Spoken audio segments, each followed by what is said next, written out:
Hey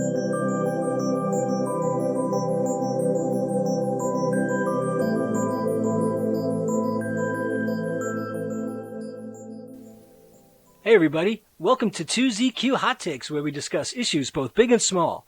I am your host, the very handsome Tim Kirk, and this time I will be talking about 5 gay actors who I first became aware of in the 60s, who had a profound impact on my psyche, and were 5 very different people.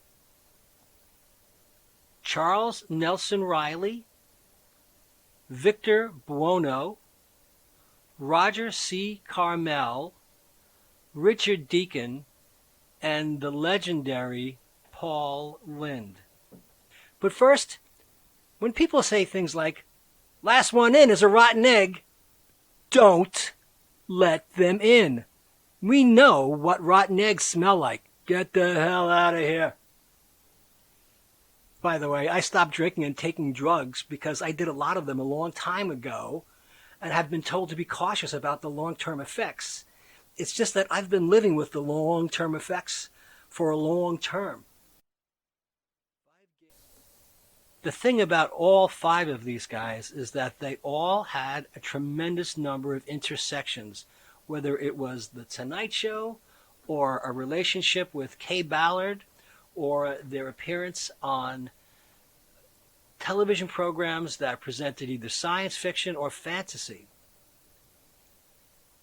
I'm going to start and end with 2 people who lived what can be described as relatively hedonistic lives compared to the other 3. Charles Nelson Reilly was the longest lived, and he had what was arguably the healthiest lifestyle of all of them. Victor Buono and Roger C. Carmel both being a bit on the heavy side, and Richard Deacon suffering from heart issues because of his love of gourmet food. Paul Lynde being self-destructive with drinking and drugs, and Roger C. Carmel apparently died of a cocaine overdose.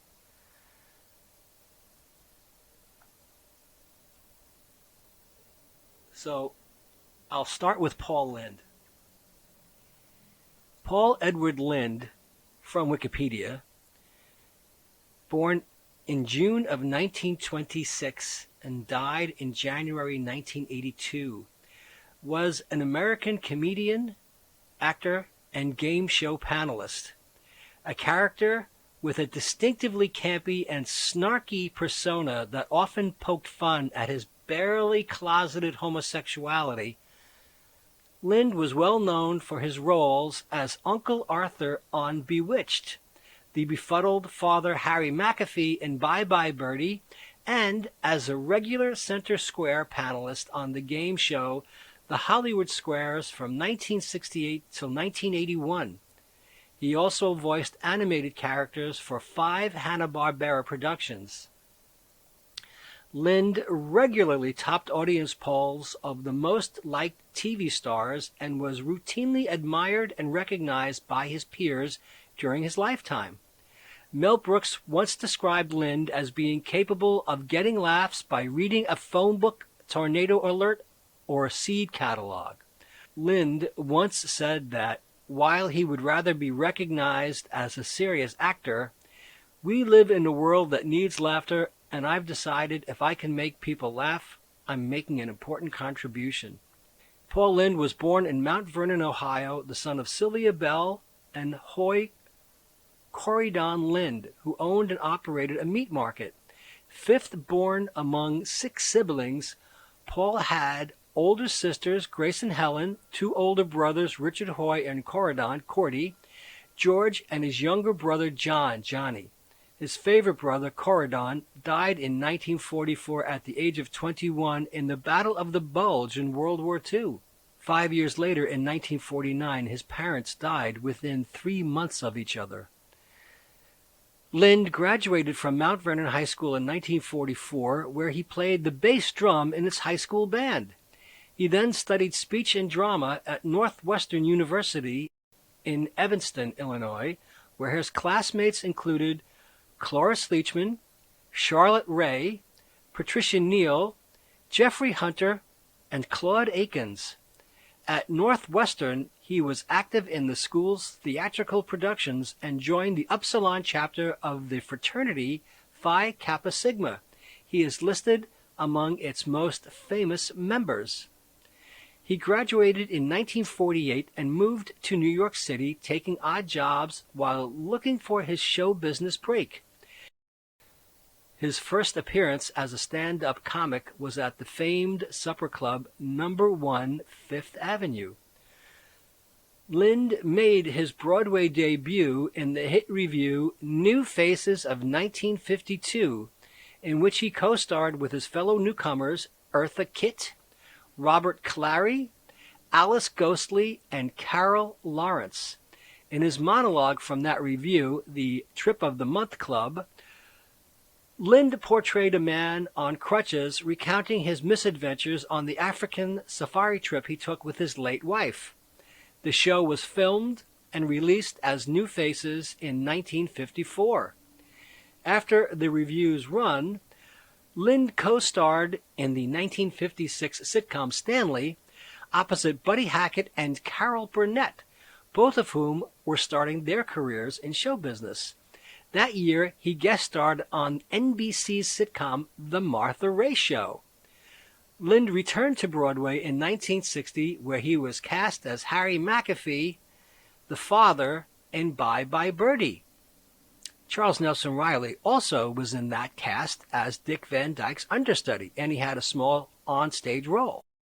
Paul Lynde also played Harry Mcafee in the 1963 film adaptation. That year, he recorded a live album, recently released, issued as an LP record. All 6 tracks were written by him. Once he could afford writers, he rarely used his own material until his tenure on the Hollywood Squares years later. Now, I read a very unflattering biography of Paul Lynde entitled The Center Square, and in the book, the writers contend that he almost never wrote his own material, and he relied on the staff for his jokes, which were all zingers. Lynde was in great demand in the 1960s. During the 1961-62 television season, he was a regular on NBC's The Perry Como Show as part of the Kraft Music Hall Players with Don Adams, Kay Ballard, and Sandy Stewart. He was a familiar face on many sitcoms, including The Phil Silver Show, The Farmer's Daughter, The Patty Duke Show, The Munsters, The Flying Nun, Gidget, I Dream of Jeannie, and F Troop, and variety shows such as The Ed Sullivan Show and The Dean Martin Show. He was also featured in a number of 1960s films, including Send Me No Flowers and The Glass Bottom Boat, both starring Doris Day. Lynde's best-known sitcom role was on Bewitched. He didn't appear on Bewitched that many times. I think it was a total of 10 appearances. In 1965, Lynde made his debut appearance on Bewitched during the first season episode, Driving is the Only Way to Fly. His role as mortal Harold, Samantha Stevens' nervous driving instructor, was well received by viewers. Lynde also impressed series star Elizabeth Montgomery and her husband, director-producer William Asher, who created a recurring role for Lynde as Endora's practical joking brother, Uncle Arthur. Lynde made 10 appearances on Bewitched as the beloved character, the first being The Joker is a Card.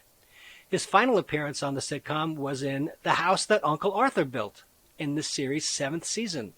Paul Lynde, Elizabeth Montgomery, and William Asher became good friends and were regularly seen together off the set. Paul Lynde was also in Beach Blanket Bingo, a William Asher movie. Lynde starred in 4 failed television pilots in the 60s. Howie, 1962, CBS, Two's Company, 1965, ABC, Sedgwick Hawk Styles, Prince of Danger, 1966 ABC, and Manly and the Mob, 1967 ABC.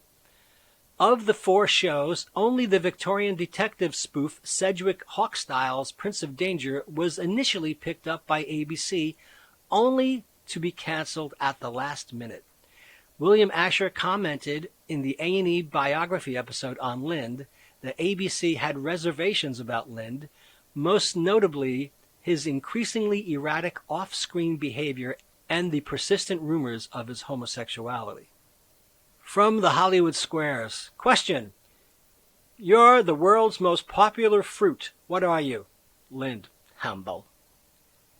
Question. How many men on a hockey team? Lynde. Oh, about half.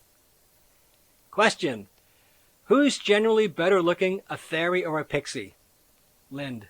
Looks aren't everything. I think I'll take the fairy. Question. Is it against the law in Texas to call a Marine a sissy? Lynde. I guess I'll have to take the law into my own hands. Question. What unusual thing do you do if you have something called the gift of tongues? Lynde. I wouldn't tell the grand jury. Why should I tell you? Question. The great writer George Bernard Shaw once wrote, "It's such a wonderful thing. What a crime to waste it on children." What is it? Lynde. A whipping. Question. When a man falls out of your boat and into the water, you should yell, "Man overboard." Now, what should you yell if a woman falls overboard? Lynde. Full speed ahead. In 1966, Lynde debuted on the fledgling game show The Hollywood Squares and quickly became its iconic guest star. Eventually, he assumed a permanent spot as the center square, a move that ensured that he would be called upon by contestants at least once in almost every round. Despite an urban legend to the contrary, Lynde remained in the center at the producer's discretion. On the Hollywood Squares, Lynde was best able to showcase his comedic talents with short, salty one-liners spoken in his signature snickering delivery. Many gags were thinly veiled allusions to his homosexuality. Other jokes relied on double entendre, an alleged fondness for deviant behaviors, or dealt with touchy subject matter for the 1970s television show. Appearing a total of 707 times, Lynde garnered considerable fame and wealth from the series. He eventually became disenchanted with being what he called boxed into Hollywood Squares, and he departed the series in 1979. But the Hollywood Squares experienced a downward trend in Nielsen ratings, and Lynde was approached about returning to the program. He initially declined, but changed his mind when told he would receive co-star billing with Peter Marshall. He returned to the series in the spring of 1980 and remained with the show until its cancellation in February 1981. In 1972, Lynde starred in a short-lived ABC sitcom, The Paul Lynde Show. The series was a contractual fulfillment to ABC in place of an aborted 9th season of Bewitched. Lynde starred as Paul Sims, an uptight attorney and father who was at odds with his liberal-minded son-in-law.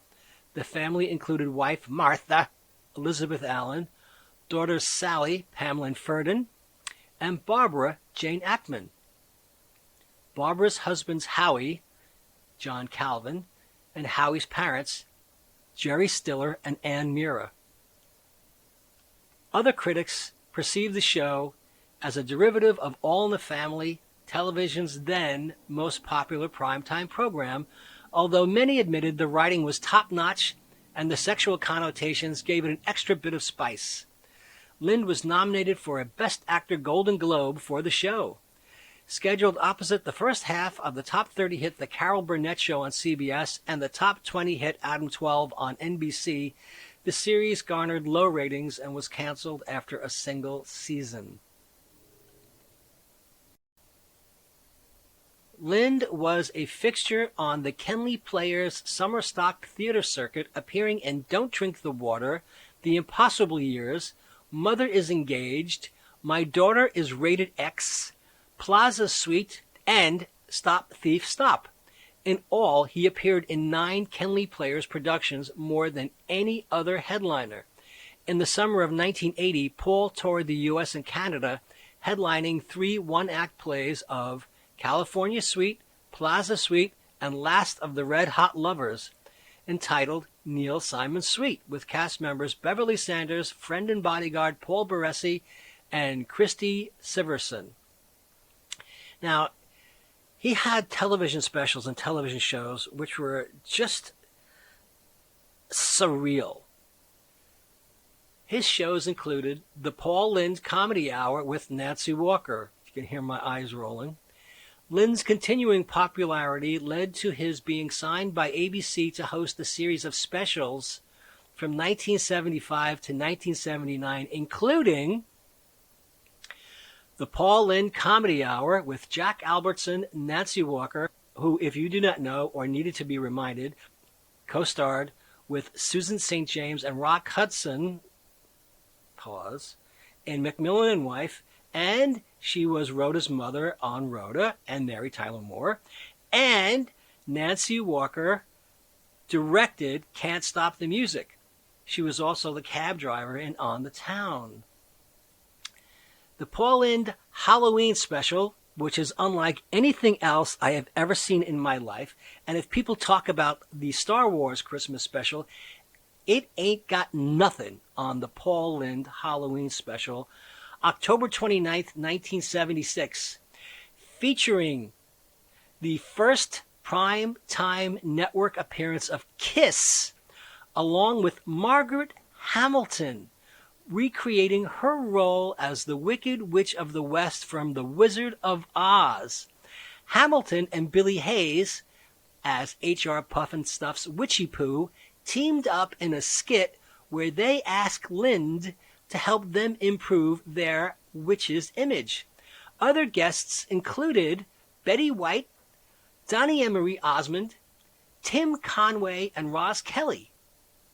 It also included Florence Henderson singing That Old Black Magic. The Paul Lynde Comedy Hour in 1977 with Cloris Leachman and Tony Randall. 'Twas the Night Before Christmas in 1977 with Alice Ghostly, Martha Ray, George Gobel, and Foster Brooks. The Paul Lynde Comedy Hour with Julia Prowse, Brenda Vaccaro, and Harry Morgan. Paul Lynde at the Movies with Betty White, Vicki Lawrence, Robert Urich, and Gary Coleman. Paul Lynde Goes Mad with Marie Osmond, Charo, and Vicki Lawrence. Paul Lynde was a regular guest on the variety show Donnie and Marie between 1976 and 1978 until he lost his guest starring role due to very public drunken arguments with police officers. Now, in the book Center Square, there is a lot of references to and alleged quotations from Bruce Vilanch, who wrote most of these television programs. Talked about how frequently he had to be bailed out of jail and what a problem he was. Now, he had guest appearances and film roles, but they continued to be scarce for Lynde, although it is unclear whether or not this was related to his alcoholism, which made him very difficult to work with. As demand for his services declined, he accepted a wider variety of job offers. Now, there is a documentary called Scotty Bowers and the Secret History of Hollywood, where Scotty was a procurer, basically a pimp, for male hustlers. And the movie was a sort of documentary about Scotty, but also an indictment on the Hollywood closeted culture from the 40s and the 50s right up until about 1980. During the film, Scotty, who was in his 90s at the time, came to visit several of his hustler boys. And in one of the segments, he visited one of his former hustlers, who claimed to be very grateful to Scotty for providing him an income, which got him the house he lived in. And when they mentioned Paul Lynde, he just referred to him as the drunk, which is very unflattering. In 1978, Paul Lynde appeared as a guest weatherman for WSPD TV in Toledo, Ohio, to publicize both the Hollywood Squares and a summer stock performance. And the video of that is available, and he's just vamping. It's funny, but it wasn't particularly hilarious. Despite his campy and flamboyant television persona, Lynde's private life and sexual orientation were not directly acknowledged or discussed on television or in other media during his lifetime. According to an essay on the website for the Biography Channel, in the 1970s, entertainment journalists did not investigate the private lives of performers who were best known as game show regulars. A 1976 People magazine article on Lynde included text about Stan Finesmith, who was described as Lynde's sweet mate and chauffeur bodyguard. The magazine included one photograph of Lynde with Finesmith, for which they had posed non-suggestively. During Lynde's lifetime, this was as close as the media came to hinting at his homosexuality. Kathy Rudolph, a friend of Lynde's, who published a 2013 book entitled Paul Lynde, A Biography, His Life, His Loves, and His Laughter, stated in a 2018 interview that being gay and having to hide it frustrated him. In the book, The Center Square, which is, again, very unflattering, the authors contend that some of his other issues were his self-image due to his weight problems, as well as his closeted homosexuality conflicts. So he was rife with issues. With the wealth Lynde had earned working on Hollywood squares, he bought Errol Flynn's old Hollywood mansion and spent an enormous amount of money on renovations and decor. He lived there with his beloved dog, Harry Mcafee, until Harry died in 1977. Afterward, Lynde could not stay in the house without him and later bought a new home. Lynde struggled with alcoholism and had numerous run-ins with the law, including frequent arrests for public intoxication. Peter Marshall and Kay Ballard confirmed that Lynde, when inebriated, became very cruel, sometimes violent, and would sometimes ridicule his friends.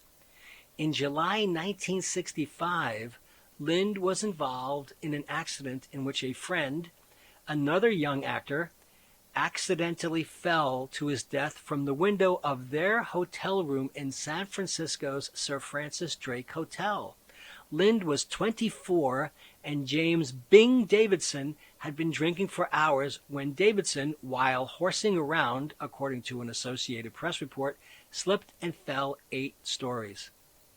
In October 1977, Lynde was involved in an incident at his alma mater, Northwestern University, when he was the Grand Marshal for homecoming. At a fast food restaurant near the campus after the homecoming parade, he made racist remarks and gestures to Northwestern University professor James P. Pitts. Lynde later blamed his behavior on fatigue and inebriation. In January 1978, while in Salt Lake City to record a segment for Donnie and Marie, Lynde was arrested outside of a tavern and charged with interfering with a police officer. Lynde's vehicle had been broken into and his valuables stolen while he was inside the tavern. The arresting officer had been investigating a different car burglary and claimed Lynde kept insisting that he attend to Lynde's complaint instead. The complaint was later dropped. Determined to get his life back on track, Lynde became sober and drug-free in early 1980. So they say. On January 10, 1982, after Lynde failed to attend a birthday celebration, his friend, actor-model Paul Baressi. Now, Paul Baressi was known for being a private detective to the stars, and he also performed in and directed a number of gay porn movies, even though he's a married father of 6. Married to a woman.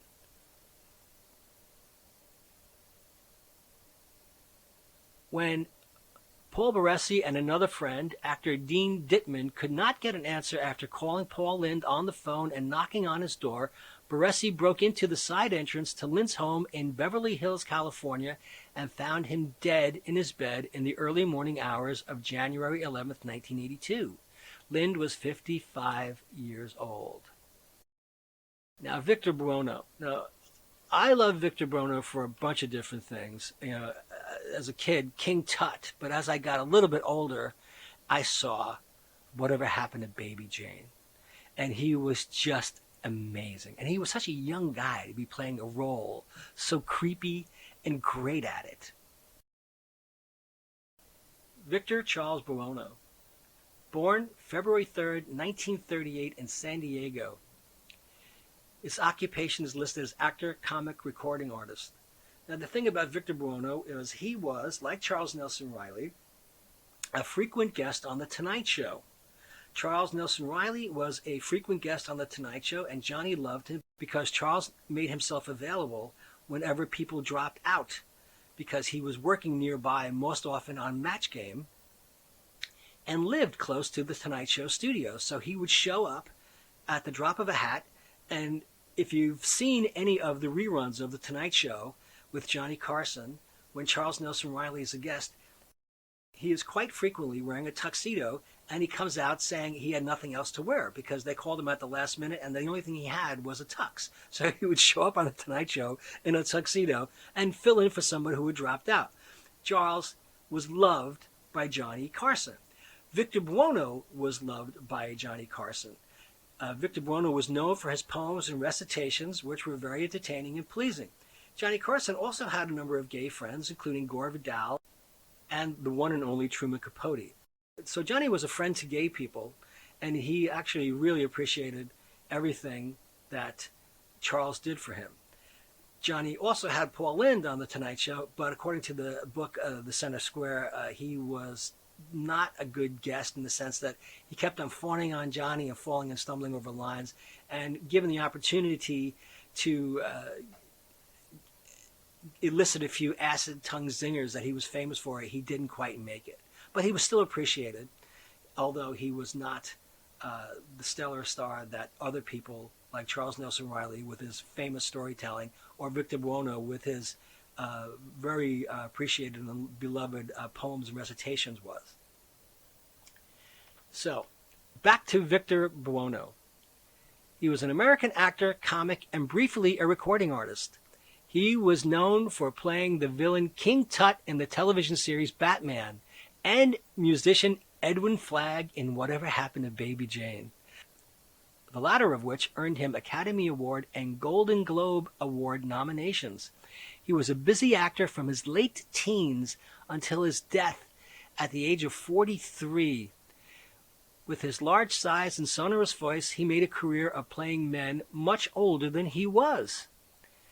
He was born in San Diego, the son of Myrtle Bell and Victor Francis Buono. His maternal grandmother, Myrtle Gleed, I think, was a vaudeville performer on the Orpheum circuit. When he was a boy, she taught him songs and recitations and encouraged him to perform for visitors. He started appearing on local radio and television stations, and at age 18 joined the Globe Theater Players in San Diego. The director had confidence in Buono and cast him in Volpone, A Midsummer Night's Dream, and other Globe presentations. He received good notices for his various Shakespearean roles and in modern plays such as The Man Who Came to Dinner and Witness for the Prosecution. In the summer of 1959, a talent scout from Warner Brothers saw the heavy-set Buono play Falstaff at the Globe and took him to Hollywood for a screen test. Buono made his first network TV appearance playing the bearded poet Bongo Benny in an episode of 77 Sunset Strip. Over the next few years, he played menacing heavies on TV and appeared in The Untouchables. After appearing in a few uncredited film roles, he was cast by director Robert Aldrich in the psychological horror movie Whatever Happened to Baby Jane. I can't tell you how much I love this movie. The film starred Betty Davis and Joan Crawford, and Buono played the hapless musical accompanist Edwin Flagg, a performance for which he was nominated for the Academy Award for Best Supporting Actor and the Golden Globe Award for Best Supporting Actor Motion Picture. The other odd thing about Whatever Happened to Baby Jane was that the guy who stood and took the ad from Baby Jane when she advertised for somebody like Edwin Flagg was played by Bobs Watson. Now, if you don't know who Bobs Watson was, he was a very well-known child actor. He's most notably known for appearing in Boys Town and Men of Boys Town with Mickey Rooney and Spencer Tracy. So if you see that movie again, you'll see the grown-up Bobs Watson standing there enduring the weirdness of Bette Davis as Baby Jane Watson. She was Baby Jane Watson, and she was talking to a guy whose real name was Watson. Shortly after Whatever Happened to Baby Jane, Buono appeared in Hush Hush, Sweet Charlotte as Big Sam Hollis, the father of Bette Davis, who played the title role. The film was also directed by Aldrich. In the biblical epic The Greatest Story Ever Told, Buono played High Priest Sorak, and in The Strangler, a film based on the actual Boston Strangler murders of the time, he portrayed Leo Kroll. He's also appeared in Forfeit, Texas, Robin and the Seven Hoods, The Silencers, Who's Minding the Mint, Target Harry, Beneath the Planet of the Apes, The Mad Butcher, and The Evil. Now, Buono appeared in The Wild Wild West, and Robert Conrad as Agent Jim West was probably my first gay crush. I think Chad Everett was my second gay crush. Chad Everett was on Medical Center. Though Buono had a vast body of work in movies, he also had extensive television appearances to his credit. One was the recurring role of Count Manzeppi in The Wild Wild West. He also played unrelated characters in that series' premiere episode and the second and final Wild Wild West reunion movie, More Wild Wild West, in 1980. Buono most famously played the villain King Tut on the television series Batman. A Jekyll and Hyde character, William Mcelroy is a timid Yale professor of Egyptology who, after being hit in the head with a brick at a peace rally, assumes the persona of the charismatic, monomaniacal Egyptian King Tut. When he suffers another blow to the head, the villain recovers his meek academic personality. The role, which proved to be the most frequently featured original villain in the series, was one of Buono's favorites because he was delighted at being able to overact without restraint. Buono appeared in television series such as Get Smart, Night Gallery, Hawaii Five-0, and 2 episodes of The Odd Couple. In the 1970s, Buono released several comedy records which poked fun at his large stature, the first of which was Heavy! As well as a book of comic poetry called It Could Be Verse. He began to style himself as the Fat Man from Batman. During guest appearances on The Tonight Show starring Johnny Carson, he frequently recited his poetry. The most popular of his poems was Fat Man's Prayer, a work often erroneously attributed to Dom DeLuise or Jackie Gleason. It included many widely quoted couplets such as, "We are what we eat," said a wise old man, "and Lord, if that's true, I'm a garbage can. At oleomargarine I'll never mutter, for the road to hell is spread with butter. And cake is cursed, and cream is awful, and Satan is hiding in every waffle. Give me this day my daily slice, but cut it thin and toast it twice." In the late 1970s and in 1980, Buono played the millionaire father of the memory-impaired Reverend Jim Ignatowski on Taxi. Buono died before the end of the series. One episode was made where Jim learns to cope with his father's death. Buono was found dead at his home in Apple Valley, California on New Year's Day 1982. He died of a heart attack. Buono liked to read and write, and one of his main interests was Shakespeare. The more you study him, the greater he grows. He was also highly regarded as a gourmet chef. He was a devout Catholic and attended the University of San Diego, a Catholic men's college. In regard to relationships and the implicit questioning of his sexuality, Buono is quoted as saying, "I've never heard or read about actors being asked the immortal question, 'Why have you never married?' They answer with the immortal excuse, 'I just haven't found the right girl.' Because I'm on the hefty side, no one's asked me yet. If they do, that's the answer I'll give. After all, it was good enough for Monty Clift or Sal Mineo. Buono was closeted, like most gay actors at the time, but lived with boyfriends and referred to himself as a conscientious objector in the morality revolution of the 1960s. So, among his credits, of course, include The Story of Ruth, Judgment at Nuremberg, Whatever Happened to Baby Jane, Robin and the Seven Hoods, Hush, Hush, Sweet Charlotte, The Greatest Story Ever Told, The Silencers, Who's Minding the Mint, Beneath the Planet of the Apes, The Evil, Sea Hunt, The Everglades, Hawaiian Eye, Surfside 6, Perry Mason, The Untouchables, The Wild Wild West, Voyage to the Bottom of the Sea, Bob Hope Presents the Chrysler Theater, The Man from U.N.C.L.E., Batman, The Girl from U.N.C.L.E., Daniel Boone, The Flying Nun, Here's Lucy, It Takes a Thief, Get Smart, The Mod Squad, Mannix, Hawaii Five-0, The Odd Couple, Ellery Queen, The Tony Randall Show, Alice, The Hardy Boys, Nancy Drew Mysteries, Man from Atlantis, Supertrain, Backstairs at the White House, Taxi, Fantasy Island, Vegas, and Here's Boomer. Now, Charles Nelson Reilly. Charles Nelson Reilly, January 13th, 1931 to May 25th, 2007, was an American actor, comedian, director, and drama teacher known for his comedic roles on stage, film, and television.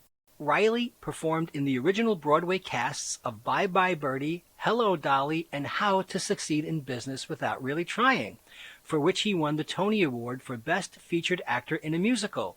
His television credits include The Ghost and Mrs. Muir and, of course, Match Game, a recording of his autobiographical one-man play, Save It for the Stage. The Life of Reilly was adapted into a 2006 independent film. Charles Nelson Reilly was born in January 1931 in New York City in the Bronx to an Irish Catholic father and a Swedish Lutheran mother. When he was young, he would amuse himself by creating puppet theater, and his mother often told him to save it for the stage. At age 13, he survived the 1944 Hartford Circus Fire, which killed 167 people in Connecticut, and he was afraid to sit in an audience ever again after that. Because of the event's trauma, he rarely attended theater, stating that the large crowds reminded him of what happened that day. What do you know about that? As he often stated on The Tonight Show and other such venues, that even as the director of a play or stage production, he preferred to sit at the back of the house or back of a balcony near the exits to preview his work, including one time where his leading lady's costume caught fire. But on recounting the episode to Johnny, Reilly assured him, "But you know, these things always work out okay." Reilly developed a love of opera and wanted to become an opera singer. He entered the Hart School of Music as a voice major, but abandoned this pursuit when he realized that he lacked the natural vocal talent to have a major career. However, opera remained a lifelong passion, and he was a frequent guest on opera-themed radio programs, including the Metropolitan Opera radio broadcasts. He directed opera productions for the Chicago Opera Theater, Dallas Opera, Portland Opera, and San Diego Opera, as well as the Santa Fe Opera. He was good friends with opera singers Renee Fleming, Rod Gilfrey, Roberta Peters, and Eileen Farrell. How about that? Reilly made his film debut with an uncredited role in A Face in the Crowd, directed by Elia Kazan, although most of his early career was spent on the stage. He was a regular performer in comic roles for several summer seasons in the 1950s at the Starlight Theater in Kansas City, Missouri. Reilly appeared in many off-Broadway productions. His big break came in 1960 with the enormously successful original Broadway production of Bye Bye Birdie. In the groundbreaking musical, Reilly had a small on-stage part and was Dick Van Dyke's understudy replacement for the leading role. In 1961, Reilly was in the original cast of another Broadway show, the Pulitzer Prize-winning musical How to Succeed in Business Without Really Trying. For his memorable origination of the role of Bud Frump, Reilly earned a 1962 Tony Award for Featured Actor in a Musical. In 1964, Reilly was in the original cast of Hello, Dolly, another successful Broadway show. For originating the role of Cornelius Hackle, Reilly received a second nomination for a Tony Award for performance by an actor in a featured role in a musical. Reilly kept active in Broadway shows, but he became better known for his TV work, appearing regularly on television in the 1960s. He appeared as a mystery guest and was a panelist on the What's My Line quiz show. In 1965, he appeared several times on The Steve Lawrence Show, which aired for a single season. From 1968 to 1970, he appeared as the bumbler Claymore Gregg on the television series The Ghost and Mrs. Muir, for which he received an Emmy nomination. He also appeared as a regular on The Dean Martin Show and had guest appearances on various television series, including McMillan and Wife, again with Nancy Walker, The Patty Duke Show, Here's Lucy, Ronan Martin's Laugh-In, Love Boat, Love American Style. In 1971, he appeared as the evil magician Hoodoo in Lidsville, a children's program on ABC.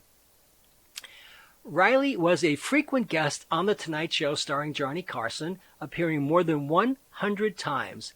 He was a lively and reliable talk show guest and lived within blocks of the Burbank studios where The Tonight Show was taped,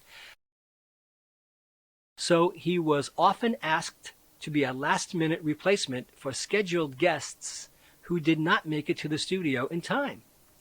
Reilly was a fixture on game shows, primarily due to his appearances as a regular panelist on Match Game.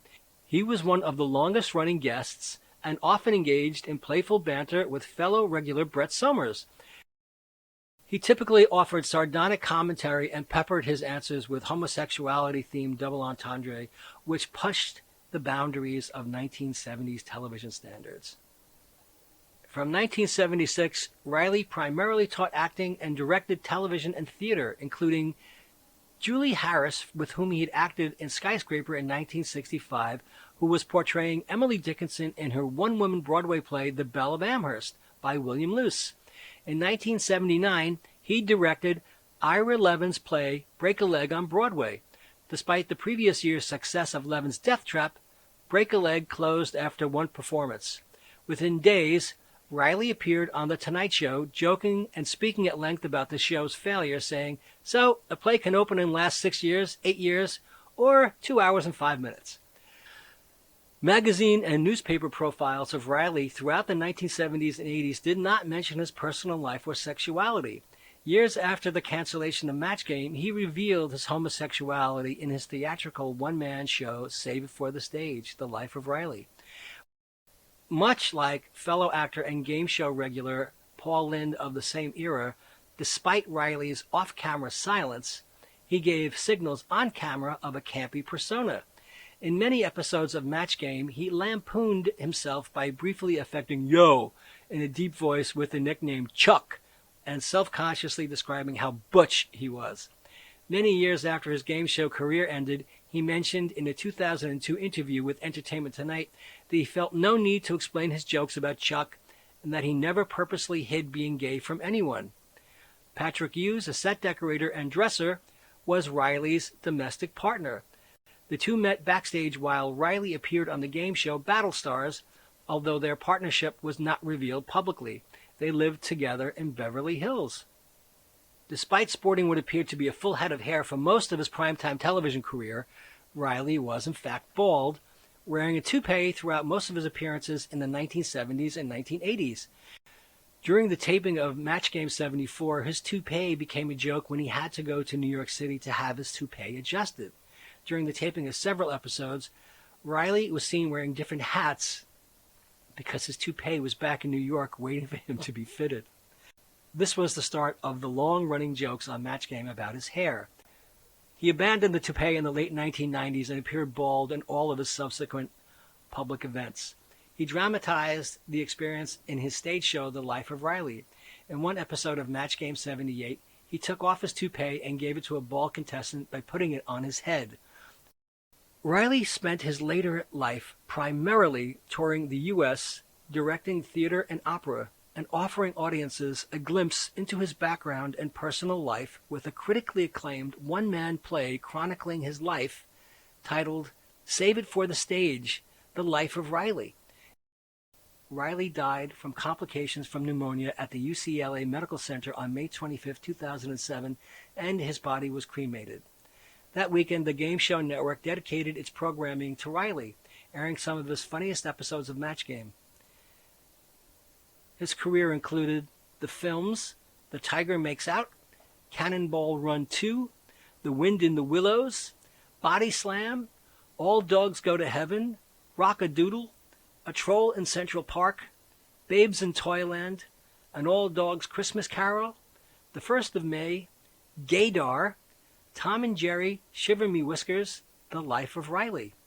On stage, he was known for Bye Bye Birdie, How to Succeed in Business Without Really Trying, Hello Dolly, Skyscraper, Private Lives, God's Favorite, The Belle of Amherst, Break a Leg, Charlotte, The Nerd, and The Gin Game. On television, he was known for Car 54, Where Are You?, The Patty Duke Show, The Ghost and Mrs. Muir, It Takes Two, Here's Lucy, Arnie, Lidsville, $10,000 Pyramid, Password Plus and Super Password, Match Game, It Pays to Be Ignorant, The Match Game Hollywood Squares Hour, Uncle Croc's Block, The Flintstones Comedy Show, Body Language, Sweethearts, Goof Troop, Space Cats, Designing Women, Rugrats, The Pink Panther, All Dogs Go to Heaven, the series, The X-Files, Millennium, Disney's Hercules, the animated series, The Drew Carey Show, SpongeBob SquarePants. He did a number of video games as well. He was beloved and by all accounts a great guy. Now we get to Richard Deacon. Richard Louis Deacon, born in 1922 and died in 1984, was an American television and motion picture actor best known for playing supporting roles in television shows such as The Dick Van Dyke Show, Leave It to Beaver, and The Jack Benny Program, along with minor roles in films such as Invasion of the Body Snatchers and Alfred Hitchcock's The Birds. Deacon often portrayed pompous, prissy, and/or imperious figures in film and television. He made appearances on The Jack Benny Program as a salesman and a barber, and on NBC's Happy as a hotel manager. He made a brief appearance in Alfred Hitchcock's film The Birds. He played a larger role in Invasion of the Body Snatchers as a physician in the bookend sequences added to the beginning and the end of the film after its original previews. His best-known roles are Milksop, Mel Cooley, producer of The Alan Brady Show on CBS's The Dick Van Dyke Show, and Fred Rutherford on Leave It to Beaver. Although Deacon portrayed Mr. Baxter in the 1957 Beaver pilot episode It's a Small World. He co-starred as Tallulah Bankhead's butler in an episode of the Lucy Desi comedy hour called The Celebrity Next Door. Deacon played Roger Buell on the second season of TV's The Mothers-in-Law, replacing Roger C. Carmel in the role. He played Principal Jasbo Conroy in The Danny Thomas Show. In Carousel, the film adaptation of the Rodgers and Hammerstein stage musical, Deacon had a bit role as the policeman who admonishes Julie and Mr. Bascombe about Billy Bigelow in the bench scene. It was one of the few films in which he did not wear glasses, as were his roles in Abbott and Costello Meet the Mummy and in the 1954 costumer Desiree, where he played Gene Simmons' elder brother, an 18th century Marseille silk merchant. Philadelphia native Deacon played the role of Morton Stern's butler, George Archibald, whose courtroom testimony is a turning point in The Young Philadelphians, starring Paul Newman. Deacon appeared in some westerns and many sitcoms, including It's a Great Life, The People's Choice, How to Marry a Millionaire, Guestwood Ho, Pete and Gladys, The Donna Reed Show, Gunsmoke, The Real McCoys, Get Smart, Bonanza, The Rifleman, The Munsters, The Addams Family, The Pruitts of Southampton, and an occasional panelist on The Match Game. In 1970, he appeared in 4 episodes of the Beverly Hillbillies as a psychiatrist treating Granny. Although he was born in Philadelphia, Richard Deacon and his family later moved to Binghamton, New York, living on the west side of that city. Ooh, the west side of Binghamton. He attended West Junior High School and Binghamton Central High School, where he met fellow Binghamton resident Rod Serling. During World War II, Deacon served in the United States Army Medical Corps. In 1946, upon completion of his service, he returned to Binghamton, where he resumed living with his parents. He worked in occupations such as laboratory technician and intern in Binghamton General Hospital. He later attended Ithaca College, first as a medical student, but later developed an interest in acting, engaging in some nighttime radio announcing. Deacon was a gourmet chef in addition to working as an actor. In the 1970s and 1980s, he wrote a series of cookbooks and hosted a Canadian television series on microwave oven cooking. While not widely known during Deacon's lifetime, he was a charitable man.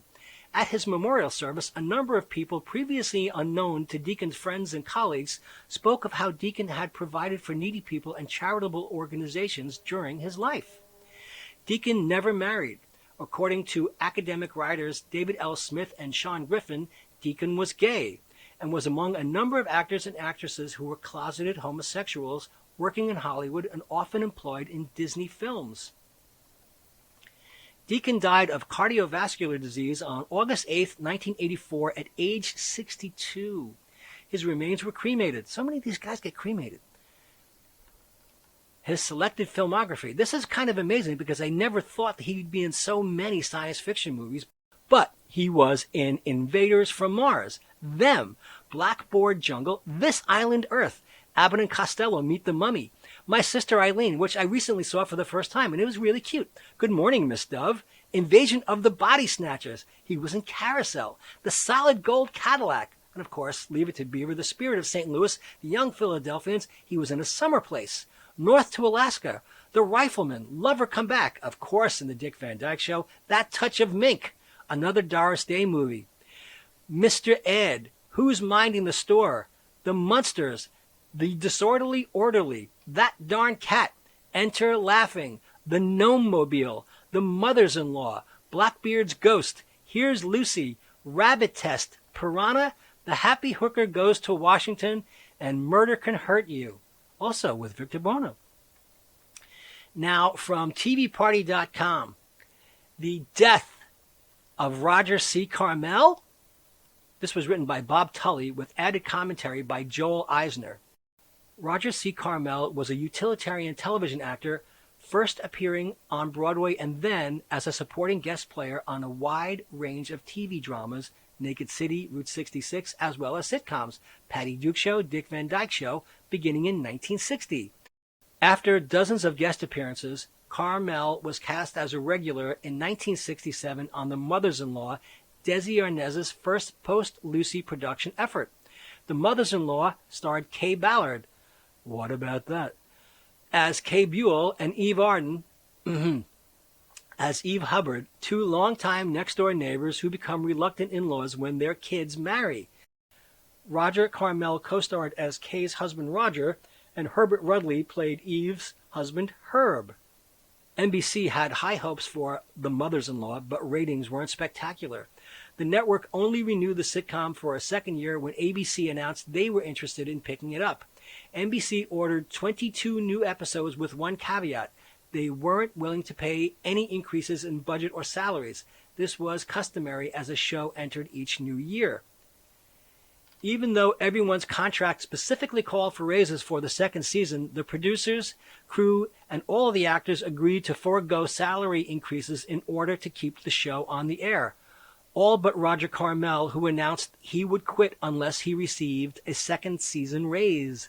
Period. Desi called me and put it on a personal basis, Carmel stated at the time.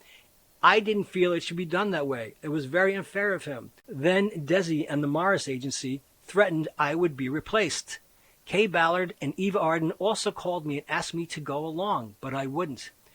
Where else is he going to make $2,000 a week, was Desi's best answer. He knew that if Desilu gave one cast member a raise, they would all have to be compensated, so he had no choice but to recast the role of Roger Buell. The Mothers-in-Law was canceled after limping through the second season.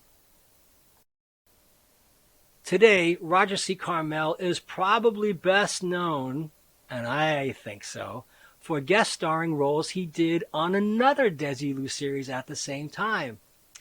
On Star Trek, the original series, Carmel played the incorrigible space trader Harry Mudd, otherwise known as Harcourt Fenton Mudd, in 2 episodes of the original series. Harry Mudd, you may remember, was the guy who had the planet of beautiful female robots. He also played Colonel Gum on TV's Batman in 1967. So he was on Batman, as was Victor Buono. Despite the popularity of the Harry Mudd character, another regular role in an ongoing television production series was elusive. That's where the money is in television.